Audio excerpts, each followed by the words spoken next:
growing up as a kid, I was so nervous. I was so scared. I was so shy. You wouldn't think that now because I'm always looking into a camera, putting myself out there to the globe, right? But I used to be extremely shy. I used to be extremely quiet. I was always scared to speak up. I remember I used to play soccer, and my dream was to give the motivational speeches before the game. I always wanted to give the motivational speeches. Sometimes I'd plan the speeches in my head, but I was always too scared to step up and do it. And sometimes if I did decide to step up, I was shaky. When I would just stop and back off. So, push forward 10 years. It's my senior year of college. I find my voice. I start finding, let's say there's an awakening that I have, right? That I can become my greatest self. So what do? I give a speech at the Black Student Union on my college campus to kind of talk to them about African American history and what I've been studying. Well, once that speech happened, your boy stumbled over his words. I couldn't even, it was so embarrassing. It was so embarrassing that my buddy Deyonte, and y'all know him from previous videos, he saw it and he was like, whoa, man, he can testify. The speech was absolutely horrible. It was unorganized. I was all over the place. Everybody was looking at me like I was stupid the whole entire time. And I don't blame him because I look stupid. Push forward 6 months. I'm like, hey, I'm going to sign up for the Multicultural Festival. It's this festival where it's pretty self-explanatory. There's a bunch of cultures that come together and it's just a nice little festival where people have performances. Well, your boy said, I don't want to dance like I do all the time. I'm going to give a motivational speech at the Multicultural Festival because I'm not scared to step out of my zone. So I gave my speech at the Multicultural Festival. It's a lot better. Definitely the wrong event to give that kind of speech at, but, your boy wanted practice. It was a 30-minute speech. Push forward 3 more months. I throw my own dance event, and at the event, I give a speech. Speech is a heck of a lot better. Got feedback from some of the people that showed up. They said that speech was one of their favorite parts of the event.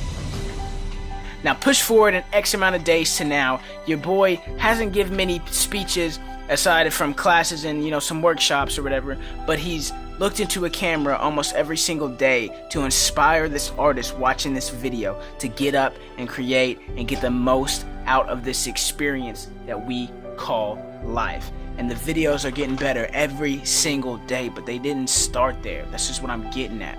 And if I would have stopped at my first mistake at BSU, if I'd have stopped at being uncomfortable to speak, then, we wouldn't be motivating people, right? You and I wouldn't be connecting. We wouldn't be watching this video.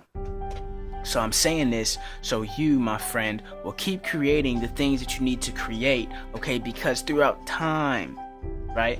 Throughout consistency, Einstein said the 8th wonder of the world is compound interest, meaning that you're going to be doing some stuff and you're not going to see the results. The seeds that you plant aren't going to be growing, right? Like you want them to. And then out of nowhere, it's just going to spike. This is what compound interest looks like.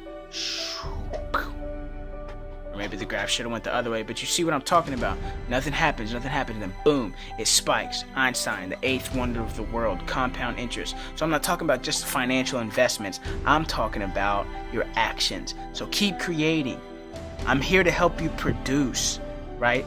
I'm here to help you find the inspiration and get rid of that fear. Stop letting that fear paralyze you and go out and create something, because that's what you need to make yourself feel better. And that's what the world needs to feel a little bit better. It's the music that gets us hype.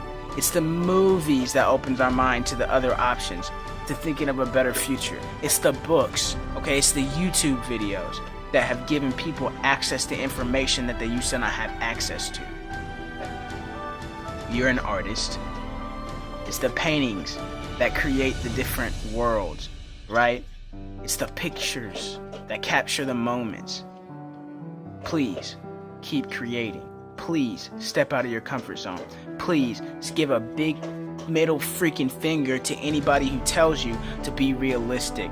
Every successful person was delusional. Every single successful person saw it. Like Socrates said, there's the realm of ideas, I think it was Socrates. It may have been somebody else. But he was talking about there's a realm of ideas. There's this realm in this universe where things start out as an idea, and through some process, we take that idea and we bring it to our reality. So I challenge you to tap into that realm of ideas, pick something from it, and bring it to your existence so we can make this world just a little bit better. A little bit better, one day at a time. Your boy said after he graduated, I want to set a world record. A year later, me and my dudes, we set a world record. I said, I want to post motivational videos on YouTube. Here we are. You're listening to one right now. Don't stop.